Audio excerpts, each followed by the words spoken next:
准备啊，对，其实我记得回来我一看干嘛那个时候。Okay, so why don't we get started? So I'll continue from where we left off last time, but couple of announcements first. I sent out an email indicating that there was a quiz I had put up on the Moodle site. It's going to time out by end of today. If you haven't yet taken the quiz, please do. And for those who are not here, if you see them, just let them know. Okay, they should have gotten the email, but just in case. Right, so every week we will have a quiz out on Friday. We'll time out by Monday morning. Today I left it open through end of the day just so that I could announce this in class one last time. Okay, so that's one. Second announcement was I just wanted all of you to know who the TA is. It's Pratik is actually sitting right here. So just so that you can associate a name with a face. He is going to be responsible by and large for helping out with the lab part of the class. So you will probably have a lot of discussions with him and talk to him on a frequent basis. So just keep that in mind. We do not yet have office hours posted for Pratik yet, but I will get that set up later today. I will have that posted on the course webpage and announce it on Wednesday. Okay. So what we are going to do today, so that's the end of the announcement. I'm going to start from where we left off last time. So today's class we are going to talk about architectural issues for distributed systems. We'll talk about different types of distributed systems. We'll talk about different flavors for building distributed systems and whatnot. But before we do that, there are a couple of overflow slides from last time that I just want to finish. That topic had to do with architectural issues for designing operating systems rather than distributed systems in general. Okay?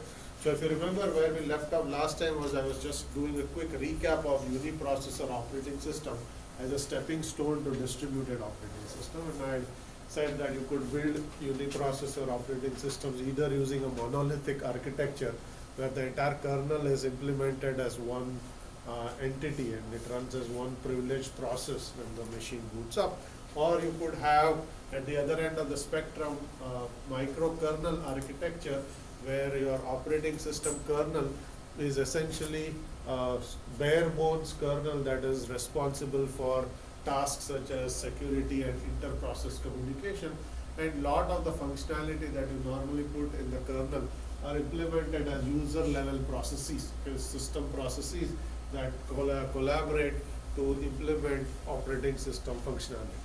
Okay, so in many cases when you have to perform some system call or perform some OS task, there will often be interactions between these OS level components that are actually running as user space processes. Now, as I said, the advantage of this approach is it gives you more modularity, it gives you better security because if there are, let's say, bugs in one component of the kernel, they're isolated to that one user process and you cannot actually taint some other user processes that belong to the kernel. So better security, but there is a performance downside, okay, as I mentioned. So people have a sense of why there is a performance downside to microkernels.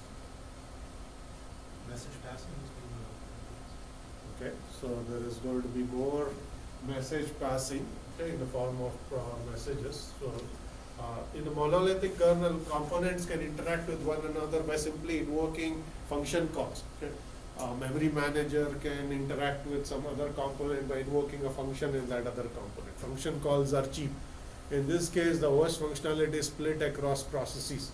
So what were function calls in a monolithic architecture become messages that go back and forth between processes in the microkernel architecture. And that's going to be a significant performance hit because sending a message involves going through the microkernel, having the message appear at the other end, it gets processed, then you send back a reply and whatnot. Okay? Much slower than making a function call. Okay, so there's going to be, as a result, a performance penalty associated with microkernels. Okay, so I'm going to leave it at that. There is going to be some additional readings I'm going to put up on the advantages that I just mentioned and some of the disadvantages. So that's going to be sort of extra work that goes beyond what I discussed here. Instead, what I'm going to talk about are distributed operating systems. So essentially, a distributed OS is going to manage resources across machines, not just a single machine. A uniprocessor operating system manages hardware resources on a single machine. A distributed OS manages resources across multiple machines. Right? And there are different levels of transparency that a distributed OS can provide to its end user. Okay? At one end of the spectrum, you have what is called a pure distributed OS kernel, where the presence of multiple machines is itself transparent to end user. Okay? So it works seamlessly like a centralized OS. Okay? Operates on multiple independent CPUs, but the fact that there are multiple machines is hidden from the users. Users can just execute jobs or start up application, so it's OS's responsibility to figure out where they run, how they run, and so on. Okay, the presence of multiple machines is going to be hidden. So there are lots of transparency dimensions here. You get location transparency, migration transparency, concurrency transparency, and so on. There's a picture that I'm going to show you that actually is going to make this clear.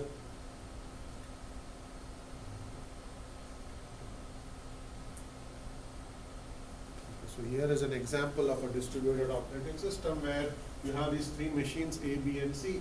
There are basically kernels running on each of them that are part of the distributed OS. There is this layer that runs on top that basically then hides the presence of multiple machines from applications. So all of the applications that are running on this cluster of three machines is not going to see the presence of multiple machines, and so you just submit jobs. You can essentially see all the CPUs across machines. The fact that some are local, some are remote is all hidden from the end user.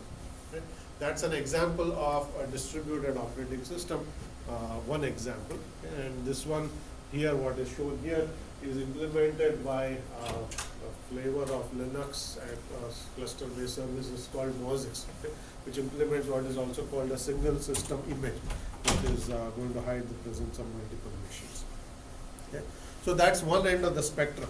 Okay. But there are different dimensions to distributed operating system, and we will see, depending on the coupling between the OS and the machines, you will get different flavors. Okay. So you have distributed operating systems where you hide and manage hardware resources, the multiple machines. You will have what is called a network operating system. Network operating system actually is going to provide less transparency than a distributed OS. Okay? Most operating systems that you deal with today are actually network operating systems, which means they will provide you network services for one machine to access resources on other machine, communicate with entities on other machines. But the fact that there are multiple machines present is not going to be hidden from end users. End users will actually see multiple machines on your LAN. They have to explicitly either remote login or access resources on other machines. Okay? So less transparency, but more convenience from designing the OS perspective. I shouldn't say convenience, less complexity from OS design perspective, because you don't really need to provide lots of different dimensions of transparency. Okay?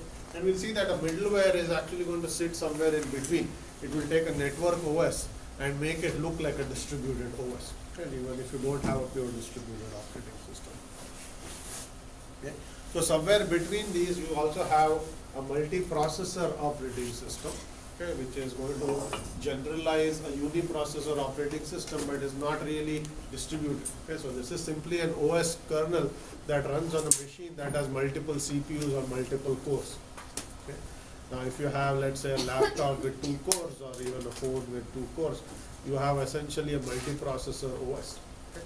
The fact that there are multiple CPUs is may not be evident to you. You just run applications. Applications are mapped to CPUs and so on.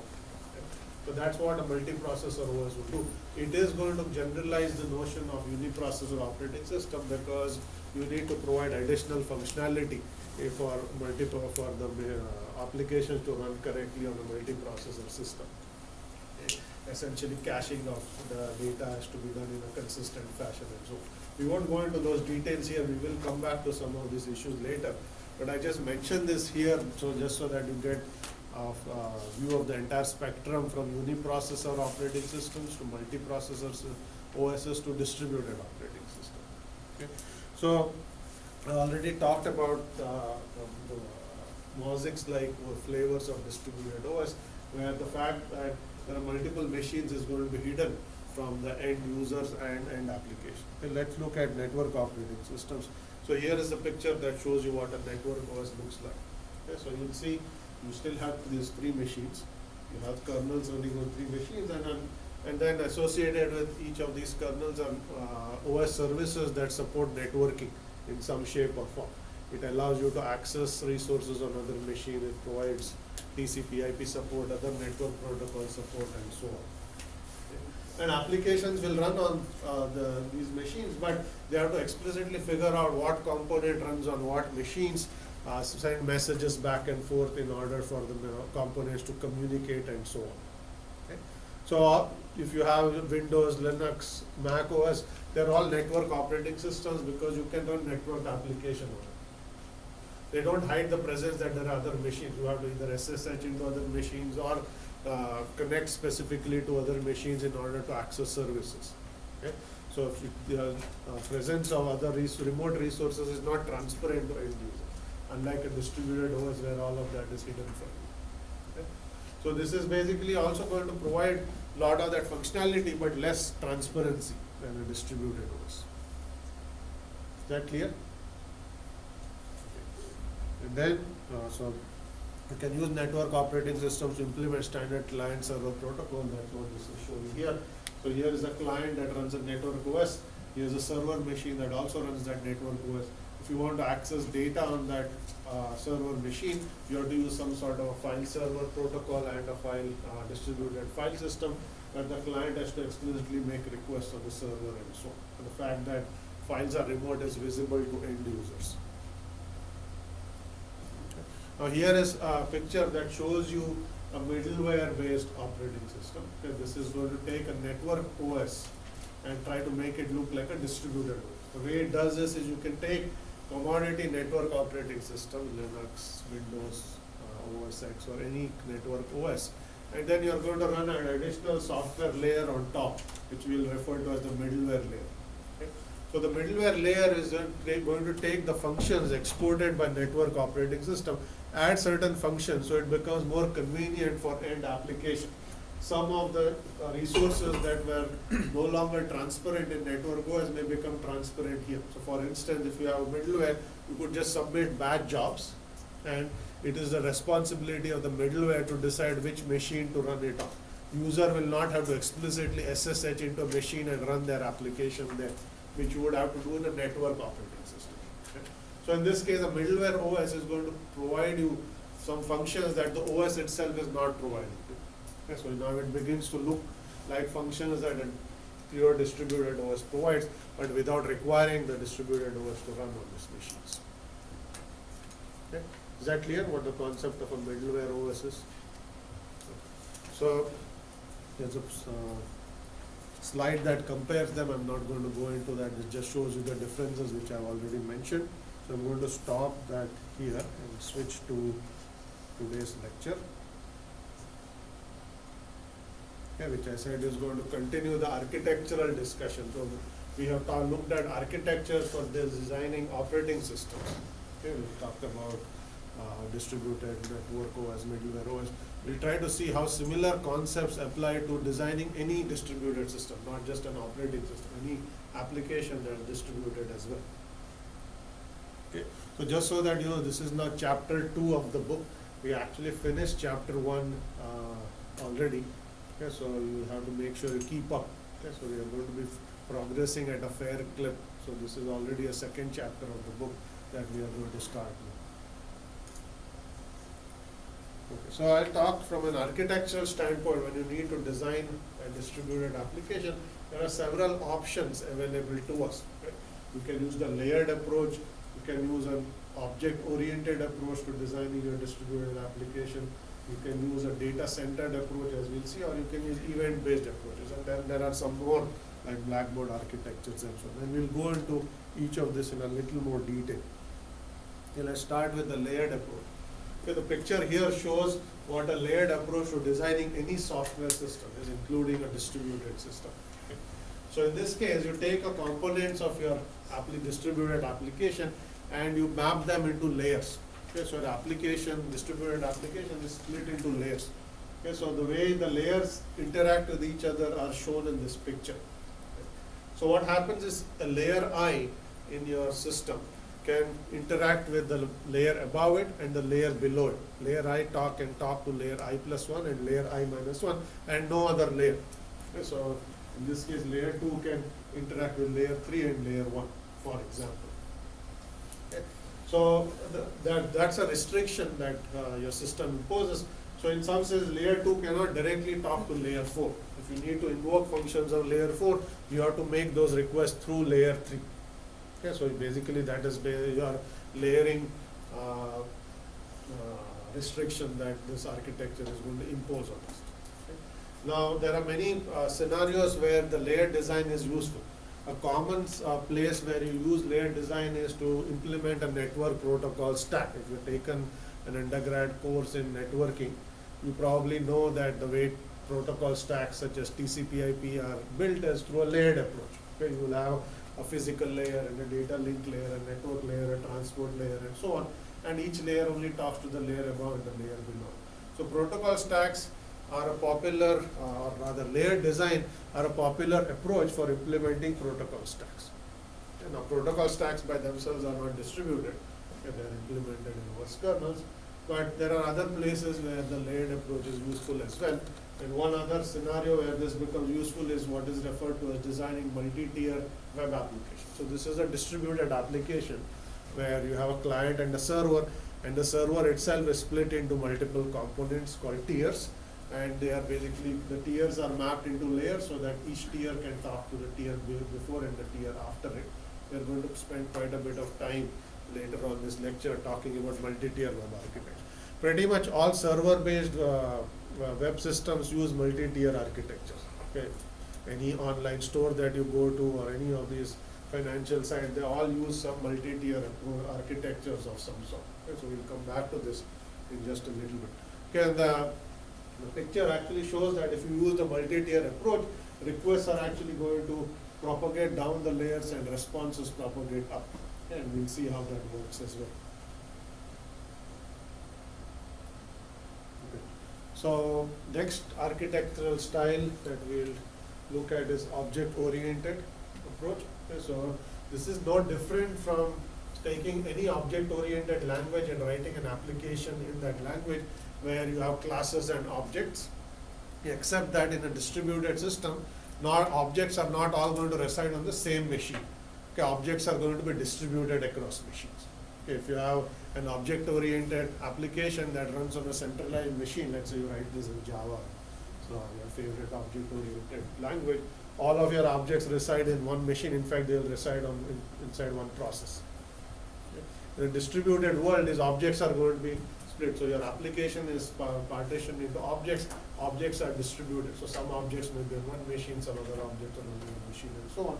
And they will still interact with one another by invoking methods on objects, just as you do in any standard object-oriented framework. Okay. Except that some of these methods are going to be remote methods. And they're going to be, you're going to use remote method invocations or remote procedure calls. Okay, if you've heard of that, you'll know. Otherwise, we'll come back to this in lectures 3 and 4. So this is another architecture for implementing distributed application. So you take your application, you partition it into objects, okay, and then you decide which objects reside on which machines and how they interact with one another. Okay. Now you can see that this is a generalization of the layered approach. In the layered approach, you could have basically mapped each object to a layer. Okay. Is that clear? Now why is it a generalization? Different layers can talk to each other. Okay. The generalization is you no longer have any restrictions on which objects talk to which other object. If you had mapped it into a layered approach, each object could talk to at most two objects, the object in the layer above it and the object in the layer below it. In this case, we have relaxed that restriction. Any object can invoke method on any other objects. Okay?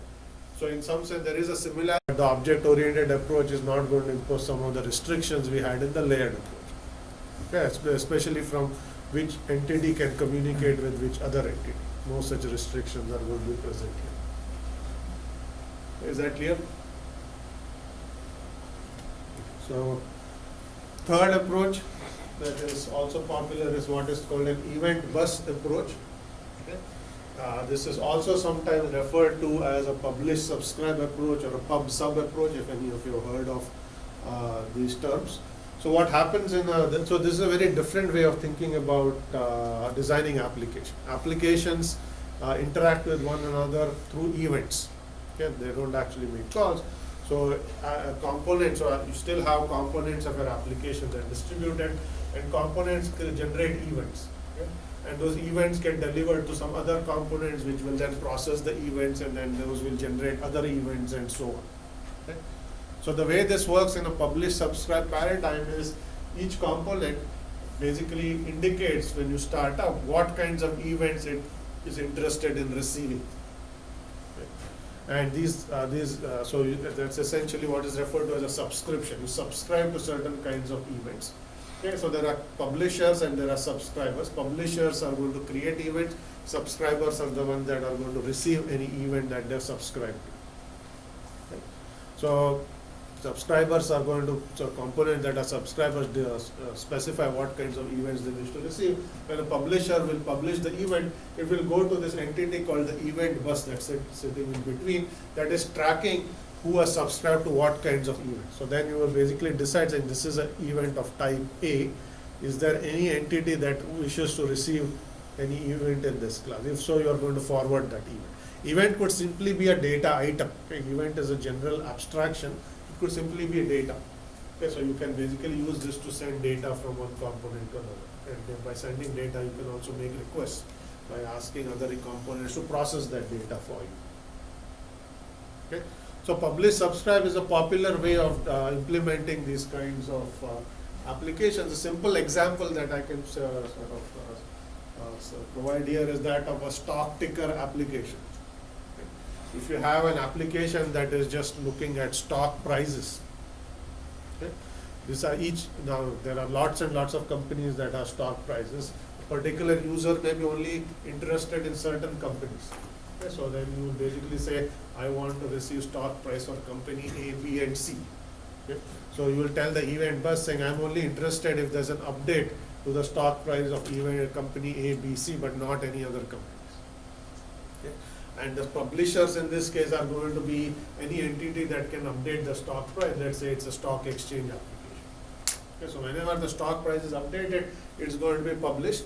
It will come to the event bus. The event bus will see which subscribers have subscribed to an update for this company, and it's going to deliver it to those applications. Okay, so stock ticker applications are one example of publish subscribe. There are lots of them. That is just one example. Is that clear? You can also write event-based architectures for group chats and all kinds of things, or forums where you say, I'm interested in this forum, this forum, this forum, and whenever there's an update, the update gets pushed to you. Those can also be implemented using pub sub paradigms. Okay? That's event-based. The last one is what is referred to as a bulletin board or a blackboard architecture. Okay, just a slightly different concept. We will come back to this at the very end of the course. Lectures 23 or 24, we are going to come back and look at what are referred to as shared data space or blackboard architecture, so also called bulletin board architecture. Okay, so what happens here is this is a very loose form of communication. Okay, the way to think about this is you can think of a bulletin board, let's say that's in the kitchen here in the sales department, where people go and post notices. Okay, so essentially in a bulletin board architecture, any component can come and post a note. Okay. And some other components can at some later time come and look for any nodes of interest that have actually been posted for them. Okay. And if you find a match, you basically extract the data that's associated with the node. Okay. Now the reason this form of applications are very different is when you post your node, okay, you don't specify the recipient of the data. Okay. Typically when all distributed application, when you send a message, there's an intended recipient. Okay, you say the client sends a message to the server, so the server sends back a reply to the client. Okay. But when you go and post a note, on the bulletin board. Let's say you are going to move to a different apartment and you want to sell a furniture. Okay? You'll just go and say, I have these pieces of furniture for sale. That note is not intended for anyone specific. It's intended to any broad class of users who are willing to buy any used furniture. But you haven't actually addressed that to any specific user. Same concept is true here. When an application comes and posts some note, you don't actually address it to any user. It just sits in this bulletin board called a shared data space. At some later point in time, some user may come along and look for a note of that type. And if you find a match, then you basically take that data associated with the note and process it. Okay. This is referred to as bulletin board architecture. Now, you may ask why actually have communication in this form? Why is it that you are sending messages with no particular recipient in mind? Okay, you're just simply saying, here is a message you posted to the note. At some later point, somebody comes and picks up that message. Okay, can you think of any scenarios where this may be useful? Any application scenarios? Not selling furniture or cars.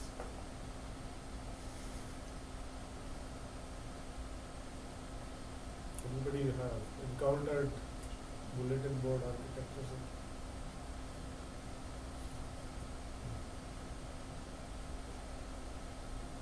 So I'll give an example of where this is actually used frequently.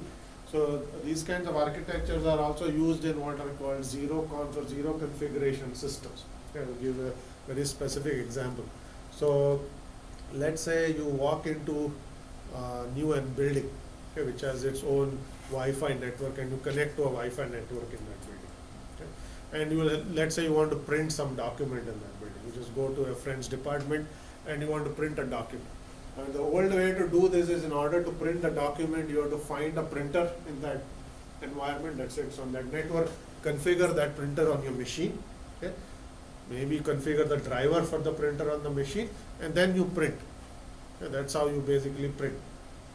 Right? So that's how the network printer works. Okay? Now, if you have a zero-conf architecture, what would happen is the printers in that environment would post a note on a bulletin board saying, I am a printer, I'm an HP printer of this model, and this is my IP address. Okay, they just post a note.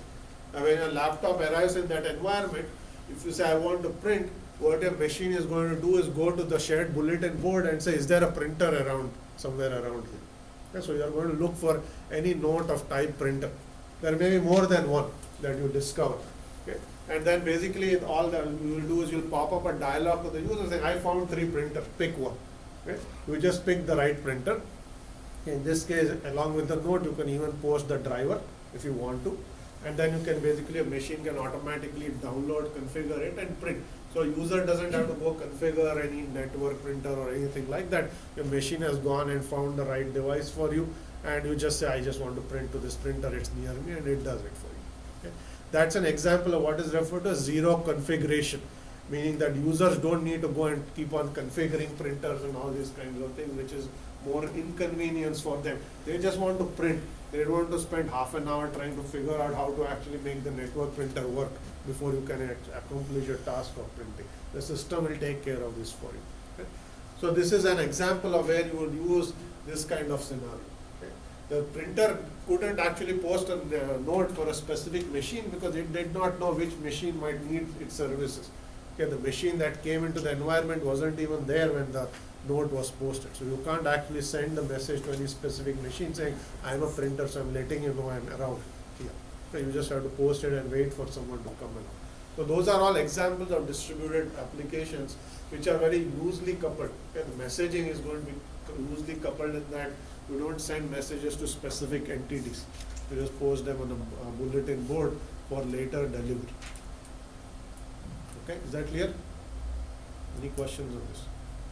So does the component have its own memory and the computation is done on a single component, or is it mainly on the data space? Okay, so you're saying what is in the component. So component is a general name for any application that runs on any machine. So components run on actual computers, client servers, whatever they are. The shared data space is also going to be on some machine. It's just a piece of memory. It's like a bulletin board. It's like a physical bulletin board where you go and post notes. It's actually a think of it as a simple database where you posted all active notices. Okay? So all the computation is going to be done in the components. Okay? This is simply a data repository of all active notices that have been posted. Okay? That's the way to think about it. Those questions there is. How long will the data be published in this database? Okay, question is how long will the data be published? So that depends on the application. You can post an expiry message saying this is active for so long. You can say it's perpetually active. That depends on the application. The system is not going to specify any particular expiration times or anything like that. You can decide based on what application you write. As I said, this data space is a simple database. So you can leave the notices there for as long as the application needs to. Okay, so that has to be decided by the application design. Yes. And who maintains this shared data space? Is there something like a OS or something that is running this? So who maintains it? So there has to be a distributed system library that going to provide you that functionality. So that's a middleware, because this middleware is going to run on some machine, and that machine is going to maintain the data space. When we actually talk about these systems in a lot more detail, you'll see that the data space itself is going to be distributed. It's not running on a single machine, so then it becomes a central point of failure or scalability issue. So it's like a distributed database. So the middleware is going to run on multiple machines. It's like having a bulletin board on each floor of the building. You can go and post to the nearest one and so on. Okay, so all those are actually interesting design issues. We will come back to that later. So the difference between this one and the previous one, so the bus line. So Okay, so question is, what's the difference between yeah, these two? yeah. So I mean, if the bus also keep the data, it's very similar to this one. Yes. Question is, if the bus stores the data, is it very similar? So in the event bus architecture, events are not going to persist for long periods of time. Okay? Event gets published, you look at the subscription list, whoever has subscribed, you deliver. Okay? You may buffer it for short periods of time to account for delays and whatnot, but you are not going to keep it for 6 days. Right? In the other architecture, the events here that you publish are going to persist. Okay? They are going to stay there for days or weeks at a time. So that's the main difference between the two. So you are not, so it's like if I publish a stock price, somebody comes 6 days later, they are not interested what happened 6 days back, right? So that's the difference between the two. So events are going to be delivered as soon as they are published or soon after they are published. Okay. Is that clear? Any other question there? Okay, so next architecture, which is what is going to lead to some discussion of multi-tier systems, is the client server. You probably have all heard of the client server architecture, where it's a very common way of designing distributed applications, distributed system. So you have at least 2 machines, right? Not always 2, but at least 2. Usually you have more than 2. One called a client, one called a server. Okay? The server is going to provide some sort of a service, okay? And the client is going to send requests for that service. And this is a timeline figure that shows how the client and the server communicate. Okay? So the dark line shows that that entity is executing. The dotted line shows that the entity is waiting. Okay? So in the timeline. So initially you'll see that the client is executing and then decides to send a request to the server. The request comes over a network. It comes to the server, and while the request is being processed, the client is blocked. It's waiting for the response. It's not doing anything, which is why that line is dotted. They're saying waiting for results. In this, when the request reaches the server, it's going to process it. It's going to send back a reply. And once the reply reaches the client, it's going to resume execution. A very standard, what's referred to as synchronous method for client-server communication. Okay, that clear? So now we will look at, when you have a client-server architecture, how do you actually map an application and what parts run at the client, what parts run at the server, and so on. And this is where we'll get into some discussion of multi-tier architecture. So as you will see, when if you take this model and an application model, there are 2 things to think about. One is, what are the parts of the application? Okay, typical application is going to have a user interface.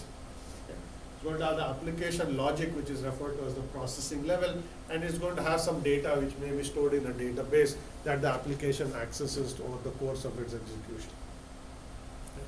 Now, if you map this, let's say, to a simple web-based store, an e-commerce application where you want to sell something online. Okay?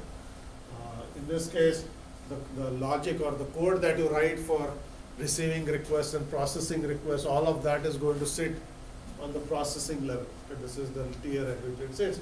Your data level is a database that will have, let's say, a catalog of products that you're offering to sell. Okay, let's say it's a bookstore. Okay, you will have a catalog saying, I have all these books for sale. Users may first search for books. Once they find a book they want to buy, they're going to put it into a shopping cart, and then they're going to go actually process a transaction to make a purchase. Okay? So all of that code to process queries for books or buy a book, all of that is going to sit in the processing tier, and the catalog and the orders and all of that will actually be stored in a database in a data tier. Okay? And the user interface is simply going to be the web-based interface that you provide to your end user. Okay? Part of that is going to run in the browser, but not all of that is going to run in the browser. Okay? So that's an example, but let's look at this in more detail here. Yeah, I'm going to now give you another example of a search engine. I'm trying to show you how to map this into a multi-tiered framework as well. Okay? You don't need to know anything about a search engine to understand this. It's very straightforward. Okay, at the very top, you have the user interface. Okay, that's the user interface layer. Typical search engines are going to give you a box, text box where you type a keyword and you hit submit. Think of Google, for example. Okay, your interface is running in a browser. It's very straightforward. It's at the top. Okay. So now when that user is going to submit a query, a set of keywords, it's going to actually come to the search engine itself. Okay. And the middle part of the search engine is where all the code for the search engine resides. Okay. So when a set of keywords comes in, those keywords have to be translated into actual queries that you make of whatever data you crawled and you kept in your search engine.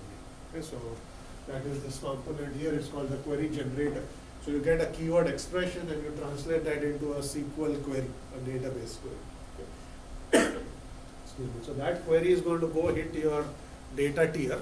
Your data tier could be an index of all the pages that you've gone and crawled on the web. Okay. You basically go crawl pages, make a copy of it, you store it in your database, and you have an index of it. Okay. So you're going to go take your keyword and figure out what pages match it. Okay. So that's your query is going to go.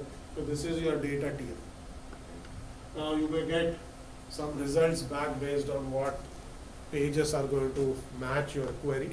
Then you are going to go and give it to a ranking algorithm which is going to say which are the most relevant pages. There are 10,000 pages that have this keyword in it, but I have to present this in some relevance form, so you are going to give it to your ranking algorithm which is going to rank order these pages by relevance or whatever metric the search engine has decided for itself. And you are going to take those results that are reordered and you are going to reconstruct an HTML page out of it. Okay, so basically you take all the results, you construct an HTML page, that's your HTML generator, and that HTML page is going to go back to your end user. Okay, that will be the response that is coming back from the search engine. Is that clear? Okay, there's nothing more you need to know about how any of this works. I'm just trying to point out how you can implement your search engine in a multi-tiered fashion. Okay? So this is one tier. This is a database tier. It's called a data layer. This is the application tier, also called the processing layer. That's a user interface tier. You will see that this is a layered approach. Okay, there are only 3 layers here. Okay, each layer is only talking to the layer above and the layer below. There could be more than 3. Okay, but typically you will have 3, at least 3. Okay, so this is a standard way of designing any application. I showed you, not any application, any web-based application. I showed you example of search engine. I also mentioned how this is going to also work for building an e-commerce store, an online store that sells books or whatever else it's selling. Now what we'll do is take a look at this architecture and map it into a client and a server. In this case, it should be clear that a user interface typically sits on the client side, and the application tier and the data tier are going to sit on the server side. Okay, so that boundary there is going to be also the client-server boundary, but that doesn't always have to be the case. You will have actually a spectrum of choices of how you go about implementing which of those tiers sit at the client and which of these tiers at the server. Okay. So here are 6 different scenarios. Actually, you see here, okay, is the boundary between the client and the server. Okay. Anything above the dotted line is on the client machine, anything below the dotted line is on the server machine. And each of the scenarios shows one architectural choice of which tier you have decided to put at the client, which tier you have decided to put at the server. Is that understood what I just said? Okay. So in the first case, you will see that the user interface tier is split into two. Some of it is running on the client, some of it is running on the server. The application tier and the database tier are on the server. Okay. This is a pretty standard approach for designing your web-based application, where let's say your application pages have some JavaScript. Okay. So some of that code is actually running on the browser in using JavaScript. Okay. And based on how the JavaScript is interacting with the server, some parts of the user interface will also run on the server to process any clicks that are coming, any asynchronous requests that are going to the server, and so. So your user interface is not all web-based. Okay? It is going to, a lot of it is going to be on the client end in the browser, but some of it is going to run on the server. And then the application logic and the database is on the server in this case. Okay? This is the first architectural choice. Okay? Here is another one where you put all the user interface on the client. Okay? Nothing, there's no user interface part on the server. So the user interface directly sends a request to the application tier, and the application tier is going to make request of the database tier and send back results. Okay, that's the second choice. Here's a third choice where you took the application tier, you split it into two. Some parts of the application code is not only the user interface, but some part of the application code is going to actually reside on the client machine and some of it on the server machine. Okay, database still on the server. Okay. Fourth choice is that a user tier and app tier is both on the client, only the database is on the server. The last one is where you actually put some of the data is here and some of the data is on the server. So depending on what you are trying to achieve, there is no one answer on which of this is the right approach. Okay, it's just a spectrum of choices. And different applications will make different design decisions and fall into one of these 5 or 6 choices that you have. Okay. Now you can think of many examples that you actually encountered and try to think about how they map onto these choices. Okay. So let's take web-based email, let's say Gmail or Yahoo, and then you can think about which of these would it fit into.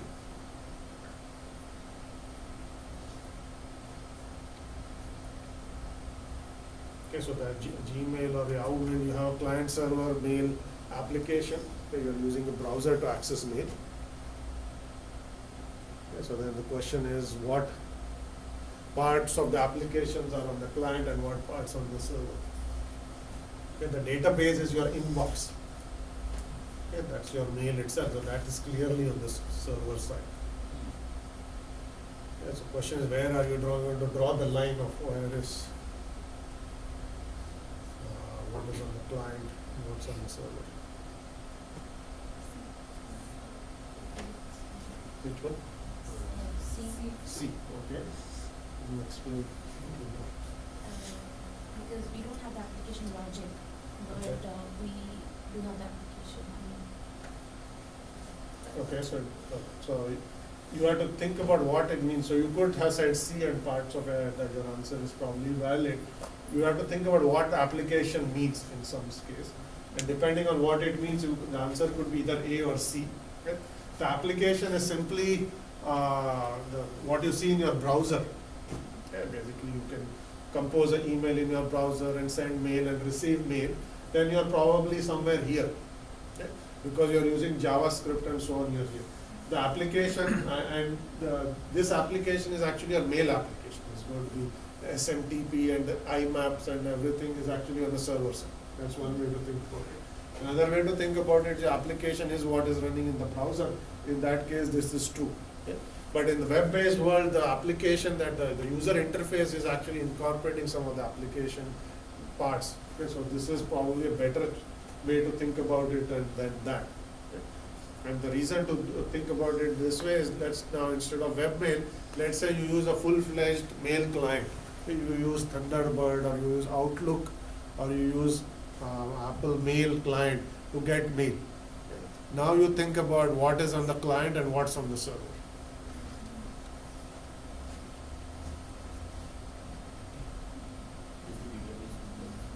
The database is on the server. Database is your, let's say, IMAP inbox that is all the mail is actually sitting on the server. Okay, it's actually stored in the database. So that's true. The last one, because you keep some of the data on your end as well. Okay, so you can think of those scenarios. Depending on your mail client, you will be actually in this side of the spectrum. Okay, as was pointed out, if you cache your mail, means you can actually, even if your machine is disconnected, your machine has cached some of your mail, you are here because parts of the mail are on your client, parts on the server. There are some mail client that won't cache any mail at all. There you are here. You have a fat client. The client is not a thin web-based browser. It's a full-fledged application. It has application logic. It has the GUI in it. So you are in this side of the spectrum. Okay? Now, depending on whether you consider IMAP to be sort of a server-side application, you can even think of some part of the mail server is also doing the processing. So you could be in one of these three, right, depending on what you consider the application and what you consider the client and the server. Okay, so you have to define what the application means, and depending on that you will see. But clearly you won't be here. Okay? You are actually on this side of the spectrum. Okay? Web-based applications, your clients are running inside a browser. They are more lightweight. Lot more processing is happening on the server side. So you are on this side of the spectrum, where some parts of the application are certainly on the server side. If you have fat app clients, okay, which means the full-fledged clients, you are on this side of the spectrum. Okay, is that clear? But what you need to keep in mind is, whatever you, side of the spectrum you are in, your application, your distributed application has multiple layers or tiers. Okay? And the three common ones are, there's an interface that you expose to the end user. That's how you user communicates, not communicates, rather interacts with the application. There's the application code or the logic, and then there's the database. Okay? So those are three common layers in any web-based or distributed application. Doesn't have to be web-based. Okay. All right. So here is a blown up picture of what I had shown in the client server world. Okay. But now you actually have three tiers. So because your tiers are talking to one another. Okay. So you will see that you will now have user interface tier. It sends off a request. It comes to the app tier. The app tier is going to process that request. They probably make queries to the database tier, and these queries are then returned back to the app tier. The app tier is going to process it, construct a response, send it off to the client. Okay, so what I showed you 2 or 3 slides ago as a client server, so this figure, because you have multiple tiers, actually looks like this, depending on how the interaction takes place. Okay, yes, question. Can there be scenarios where either the request side of the application or the return side of the application is on the client side and the other side, the other part is on the server? You are asking the request is on the server? In the application layer, No. the part that is requesting from the database, that is on the server, and the return part is on the application, the user interface, the client side. Okay, so you are saying that is it possible for the database to directly return results to the client, even though the request is coming to the application tier, you make a request and the reply goes back to the user interface? Part of the application layer is on the server and part of the application layer is on the client. Yeah, you could have scenarios where part of the application, if you look at this, you will have scenarios where some of it is here, some of it is there. The specific case that you said which short circuits the server side of the application results, well, that depends on what you are trying to achieve. Nothing that's going to prevent you from writing your code any way you want. Okay, but typically you will have 3 tiers that are involved in processing a request. Okay. In the web-based world, you will have the front tier, okay, on the server side. Okay, so I'm going to draw a picture so it's more clear. Okay, so you have a browser. It's going to send request to a server. Okay. Server is at least going to have 3 components. It's TP server, an app server, and there is going to be a database server. It is a standard way to write your web-based application. Browsers make requests, they come to an HTTP server. This is an HTTP request. So we need some HTTP server on this side. HTTP server is going to send this off to the app server. App server could be written in a language like J2EE. If it's Java, it could be written in PHP. If you're writing PHP code, it could be written in Python, Ruby on Rails. There are many different languages you can write this code in. Okay, so that's going to be the app server. And then the application server is going to talk to some database server. Requests typically involve making queries to the database, getting back some replies, and then the reply comes back, and then the app server is going to process it, construct an HTML page, send it back to the HTTP server. HTTP server is going to send back a request to the browser. Okay, so this is essentially your server. Okay. This is your client in this case. Okay, that's your boundary between the client and the server. This is one way you are going to write your multi-tier web application. We'll see that if, strictly speaking, there are now 4 tiers in this case. Okay? The server side, there are 3 tiers, and there's the client tier. Yeah, some part of the application running on the client tier. Okay? So if you have heard, so now, although this server has 3 components, how the server components get mapped onto machines is an orthogonal problem. All of these 3 applications can run on one machine. Okay? You could also run them on different machines. Okay? The HTTP server could run on machine A, this could run on machine B, this could run on machine C. Okay? Each of these tiers could be replicated. You could have 10 machines that are all serving application requests as app servers, because this is a big store that has lots and lots of requests, so one machine cannot handle the load. So you might decide that this tier has actually n machines, and it's greater than 1. This tier could also have more than 1 machine, and so can this tier. So there are many different ways by which these components can get mapped onto machine. The simplest case is where all of these components get mapped onto a single machine. It is often referred to in the Linux world as a LAMP machine. Okay? LAMP is an acronym standing for Linux, Apache, MySQL, PHP, a popular set of applications that are used to write these kinds of applications. So you will use only open source, or you will use Apache web server, you will run your database in MySQL, you write your code in PHP. It's called a LAMP stack. Okay? Single machine. Okay? That's the simplest.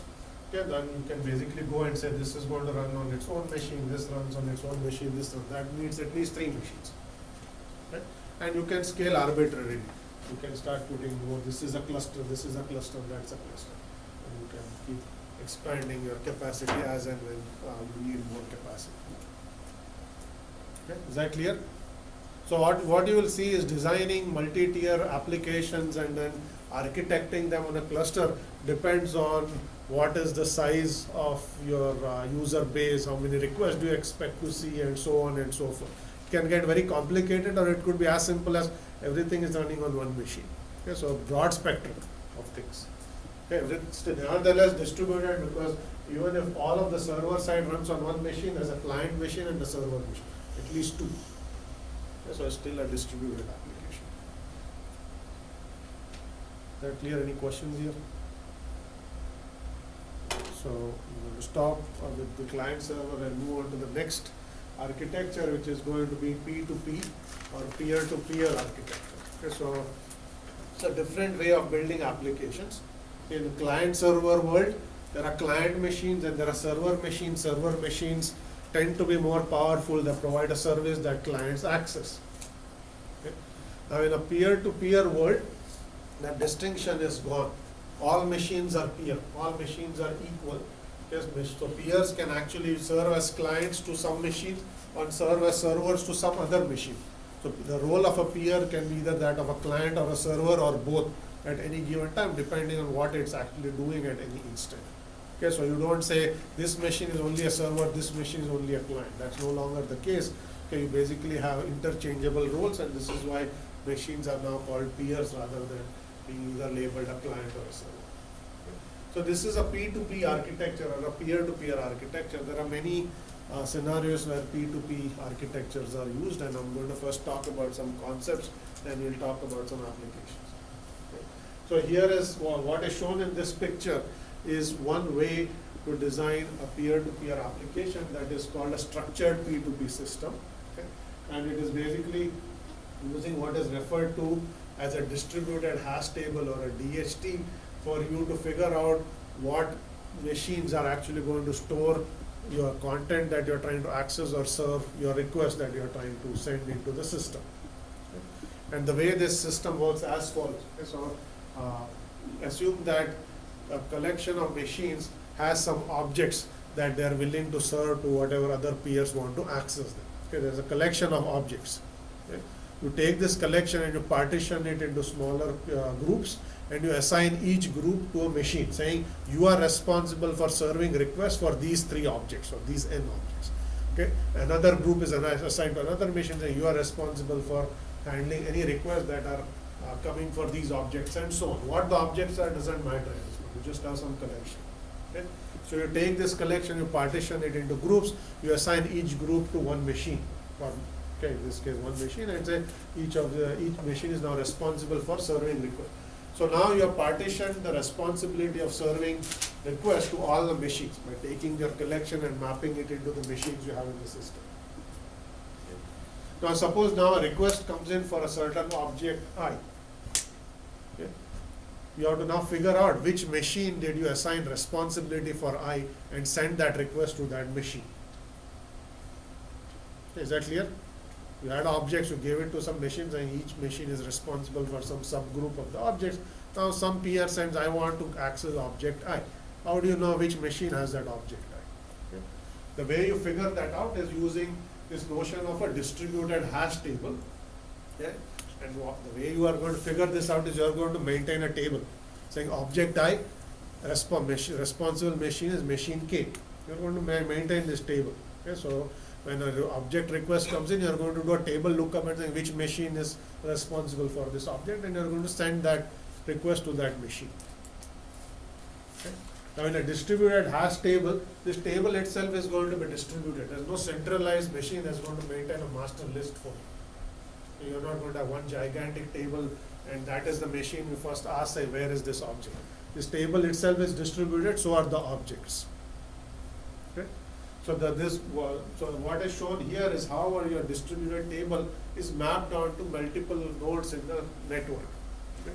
So we will basically arrange we'll number the nodes 0 through n. Okay. We'll give a logical ID I to each node, and they are going to arrange themselves into a logical ring. It's not a physical ring, just a logical ring. Okay. And just as you took the objects and you distributed it to nodes, you are also going to take the table. You are going to chop it up into pieces, and each part of the table is going to be given to one machine to manage. Okay. So that's what is shown here, saying node 1 is responsible for tracking which machines are responsible for objects 0 and 1 in the system. And then you see node 4 here has another part of the tables. Okay, rows 2, 3, and 4 of the table are assigned to node 4. Rows 5, 6, 7 of the table are assigned to row 7. Node 7 is node 12 that is responsible for records 9 to 12. So these are going to be called keys. Okay. This distributed hash table is going to be called a key value store, where the key is the ID of the object and the value is, let's say, the machine that has stored the object. That's your table. Okay, so essentially your table is a key value and your key value. Okay, so this is going to be object 1. It's a machine 5. Okay, object 2. You said this is the machine that actually has this object. Okay. So you have this table. Okay. What you did is you partitioned this table, and you said these rows of the table are going to be assigned to node 1, the next 3 rows are assigned to node 4 and node 7 and node 12 and so on. Okay? Is that clear? So when a request comes in for saying where is object I, you are going to essentially inject it into this ring, and it's going to propagate until it hits the node that actually has that record in its table, and then you will basically know which machine actually holds that object. You will get back a reply, and then you contact that machine and access the object directly. Okay, so you are going to first do a table lookup, and then you are actually going to access the object. Any questions so far? Yes? How is the division done? What will come forward? Just one second. So far so good. Okay, so now we'll see where this peer-to-peer thing comes in. Okay, in a peer-to-peer system, we are going to assume that no peers are going to come and go. Okay, we'll allow dynamics. In other words, unlike a server machine where the machine is up all the time, peers will not make that assumption. Okay? Peer could be just somebody's laptop that's participating in the system. If you shut the laptop, machine is gone. Okay, or you disconnect from the network, machine is gone. So peers can come and go. Okay? And we want the system to continue to function even when peers come and go. Okay? So basically, let's say what happens when a peer comes in. Okay? So new node joins your network. So the way it is going to join is it's going to pick an ID for itself. It's randomly going to say, pick an ID that's not it, and say I'm node 10. Okay? So that's why this node is grayed out, because there is no node 10 currently in the system. The new peer comes in, it picks an unused ID, it joins, saying I'm node 10. Okay? Then it says, now that I'm node 10, what can I do in the system? Okay? So what you do is you ask your next neighbor, saying, give me some of your table entries, okay? Because I will take over some of what you are doing. So that node is going to say, I am responsible for 5 records. I will take charge of 2 and you take the other 3. You will split the keys and give some of these keys over to node 10. Okay, so now node 10 will take over some of the tasks. Okay. So as the number of peers in the system grows, the job of tracking the table and responding to requests keeps getting distributed across larger and larger number of nodes, and the load actually gets balanced across the network. The reverse has to happen when nodes are going to depart. Okay, if a node suddenly decides to go away, some other node has to take over its responsibility. So if again, let's say, same example, if the node 10 disappears, then node 12 has to say, okay, my neighbor is gone. So whatever my neighbor was doing, I have to take over. Okay, so all the entries that it was tracking, it has to take over. Okay, which means it has to keep a redundant copy, otherwise the data is going to be lost. But let's not worry about redundancy for that. Okay, so you have to deal with peers coming and going in the system. Yes, question. So when a node leaves, so they have to notify their neighbors before they leave, or do their neighbors check? The question is, when a node goes away, do they have to notify their neighbors? It would be nice if they notify the neighbor, but the system shouldn't depend on it. Okay, so basically, you can't assume so. There could be any reason a node leaves. A node may just fail. Okay, the hardware fails or the machine crashes. There's no way to notify because that's not an anticipated departure. Okay, now if let's say I shut down my P2P code that's running, that's a graceful shutdown, maybe you can notify. So you shouldn't depend on it. So it's better to assume that nodes can arbitrarily disappear. Okay, that's like a failure. Yeah. So P2P systems are designed for more dynamics, unlike client-server systems. A client-server system, you don't expect that server will randomly disappear and some other server has to magically appear. None of that. You assume that most servers are more stable. Clients you don't care about. The P2P system, we don't make that distinction. We assume that peers can come at any time, peers can leave.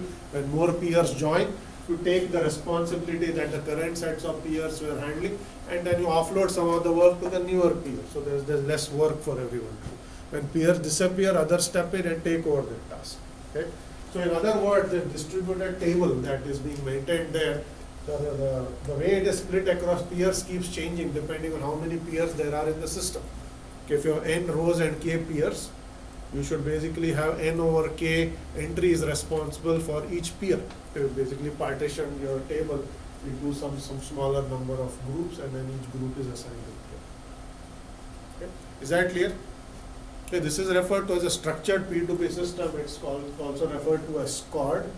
Okay, that's the name of the system that was actually proposed. It's used in many different scenarios. Any questions here? I'm going to show another P2P system next. So here is a 2-dimensional peer-to-peer system. Okay, I'm going to describe it in the abstract first, and then we'll look at a little more detail. Okay, so in the previous case, okay, the keys were simply numbered. Okay, so the keys were one-dimensional. The keys had object 1, object 2, so they're just object IDs that are one-dimensional. They went from 1 through n. All you have to do is, if I need to locate object I just basically go and do a lookup of that entry that tells me which machine has object I, and then I contact that machine. That's what I had to do. Okay. In this system, which is referred to as CAN or content addressable network, keys are two-dimensional in nature. The keys have two attributes, I and J. Okay? What that attribute is doesn't matter from the system's perspective. It could be anything. You could say it is a file name and a file type. The object has a name, it is the name of the file, and it's a type. So it could say, you could say, I want a file name foo and it is a image file. Okay? Or I want file name foo and it is a Linux distribution. Okay, it's an ISO image. So you could basically have a name and a type. In this case, there was only name, there's no type associated with it. So here we have a name and a type, so that's why there are two coordinates or two attributes, I and J. Okay? And the way you look at it is, this is your coordinate space. This is the set of all the keys that could be in the system, all the objects that could be in the system. And each rectangle there is basically the region that you assign to a particular node, saying any entry or any queries with sort of that fall into that region are your responsibility for that peer. And we have basically assigned numbers rather than strings, but it's the same concept. So we assume that attribute one attribute goes from 0 to 1, the other attribute also goes from 0 to 1. You can think of any string being mapped onto an integer space and basically get this mapping. So what basically happens is when a node comes in the network, it's given a rectangle. Just as you got some rows here to manage, now you get some address space to manage, saying this is your responsibility. Any queries that basically map from 0 to whatever, 0.2, one attribute and 0 to 0.3 on another attribute is this node's responsibility, and this rectangle is that node's responsibility, and so on. So when a new node joins, it's going to pick a region for itself, and it's going to split that region from whatever was managed. So here is an example of a node new peer joining the system. Okay. So it basically joins at this location. It picks a coordinate for itself, and it basically takes this rectangle and it's going to split into two. The previous node manages the upper half and the new node manages the lower half. Okay. Just as you took a one-dimensional attribute and you said, okay, then you manage 5 rows, you take the first 2, I'll take the other 3. You're just doing the same thing in two-dimensional space. Okay? Yes? Would you need to maintain some redundancy in these nodes? Yes. The question is, do you need to maintain redundancy? It's the same issue as before, that if a node suddenly disappears, because peers can come and go in any P2P system, whatever entries it was managing in your hash table, it's a two-dimensional hash table, no? You have to take over. So if you do not have redundancy, you will lose those entries. Either you have to reconstruct them or you have to keep a redundant copy. Okay? This is an abstract concept. It doesn't tell you that should you maintain redundancy, should you go query all the objects and reconstruct the table. That is left to how you implement the system. This is simply saying how is the set of keys mapped onto nodes. When a node comes, what happens? When a node leaves, what happens? Yes. And how the regions of the partition? How are the partition? Okay, so partitioning is basically erase this. So the question is, how is it partitioned? So initially, let's say you have the entire table, which is a two-dimensional space. There's only one node. It's in the middle here. It manages all the requests that are coming. Okay. Let's say node second peer joins. So now you are splitting your responsibility between two peers. So you basically say, I'm going to split this in half. Okay. The first node basically is responsible for managing all the requests that map onto this part, and another node manages keys that are in this half. Okay. Another node joins. You're going to take one of these two and you're going to split it. Okay, so that one node does this, one node does. So you keep splitting this, so that's basically what is shown here. After some number of nodes arriving and departing, this is what is going to happen. Okay. Now, there are some interesting things here, which is if you want to keep those rectangles, you have to do some additional partitioning when a node departs. Okay, so for example, if this node departs, the previous node can take over and he basically has this big rectangle, comes back again. But let's see what happens if this node departs. There is no easy way to join this rectangle with some other rectangle. So you have to repartition probably this space by saying I'm going to draw a line here, and this part and that part join together, and this part and this part join together. Unlike in the previous one-dimensional case, you could just take those keys and give it to some other node, It just starts managing multiple rows. In CAN, when your node departs, how to take the responsibility of the node and repartition is a little more complicated. Okay? Is that clear? Any questions here? Yes. Is there a maximum limit on number of peers? Is there a maximum limit on the number of peers? This system is not going to impose any limits. Basically, it depends on what kind of system you are maintaining, how many nodes there are, how many entries there are, and so on. Okay? There are many scenarios where P2P systems are used. Okay? In the early days when these systems became popular, they were used for sharing music files, and there were lots of controversy about it because it was not legal and whatnot. Okay? But those were the early days, and there were lots of music files and lots of users and so on. Now they are used for many different scenarios. So common example where P2P system uses systems like Skype. Okay, Skype uses a P2P model. The objects that you are trying to look up are actually user entries on user status. Is the user logged in? Is the user offline? And so on. That is what you are maintaining, and the IP address where you are logged in from. If somebody wants to connect to you, they need to know your IP address. So that is what is going to be maintained in your table. Okay, is this user logged in, and if so, what is their IP address? And then there are lots of Skype nodes are themselves responsible for managing this table. Skype doesn't provide additional services.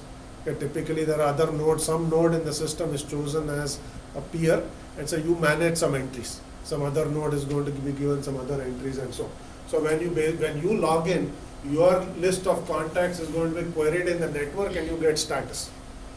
Because you are basically going to say, is user XYZ logged in, and is going to go into the network and is going to go to whoever is managing, and that entry is going to tell you if the user is logged in or not. And all the status updates are going to be sent to that node and so on. Okay? Now, just the reason I mentioned this example is Skype is a very large application. There are tens of millions, maybe hundreds of millions of users. Okay, there are lots and lots of peers participating. So you have to think of a very large scale system. There is no real limit. You can scale arbitrarily depending on the size of your application. Any other questions here? Okay, so I'm going to go on and talk a little bit about unstructured file systems or P2P systems and stop there.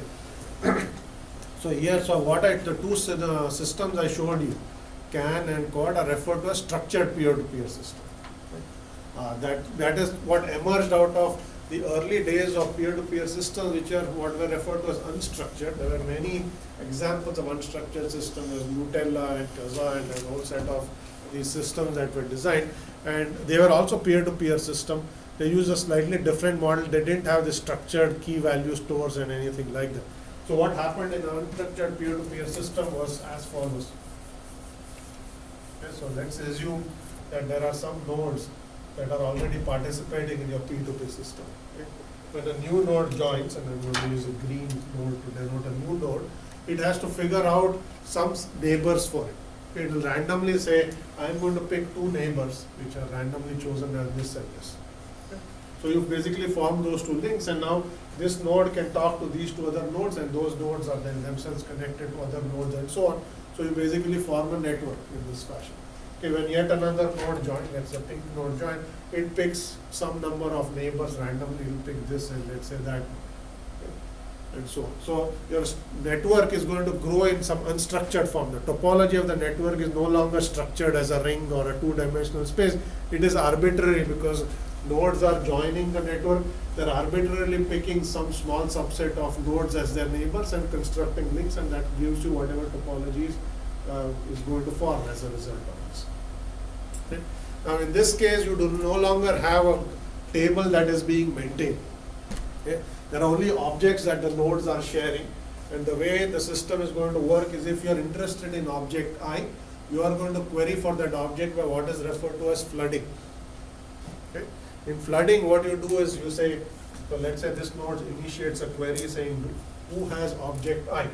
Okay, so you say object I. So you send a query to your neighbors.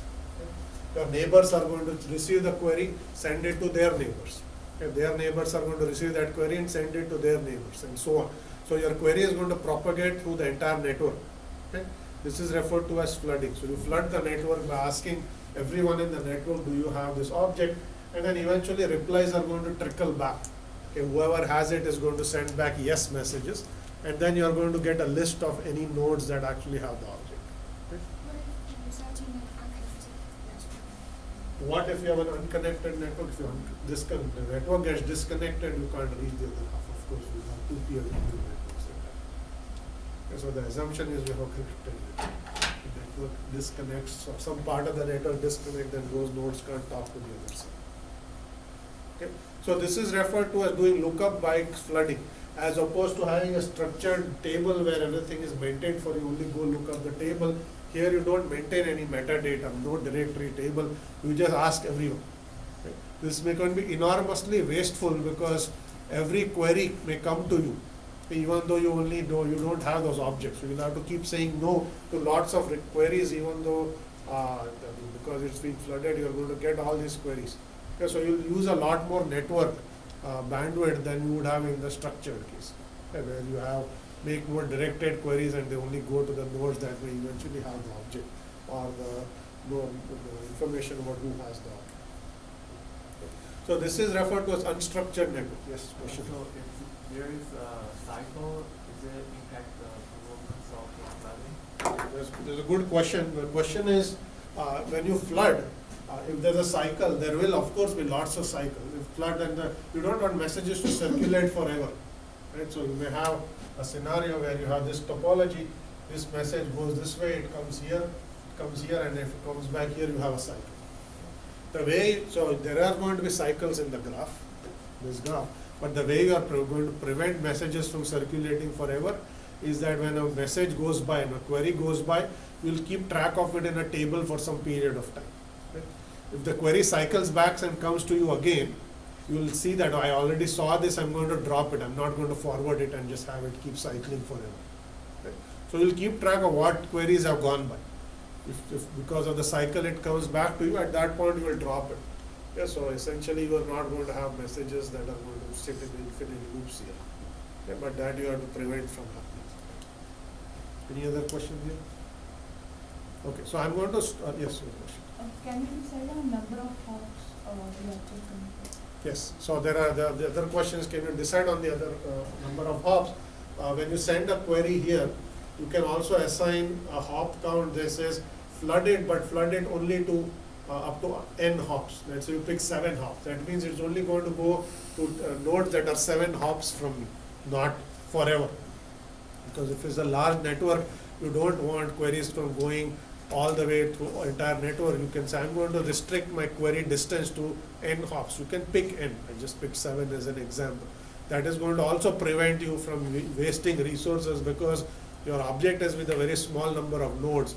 If you have to ask 1 million nodes which of the one machine actually has your object, that's enormously wasteful. Okay, so you would want to restrict your query to a certain subset of your network, not the whole network. That is typically done by adding a hop count. Hop count basically gets decremented every time a node receives it. When it reaches 0, you don't forward it anymore. You said that this message has reached the boundary of where it needs to go. I'm not going to send it any further. Okay? So you can use these kinds of heuristics to reduce the network bandwidth that is used. Okay? All right, so we ran out of time. We'll continue this next time. I'm going to stop here for today.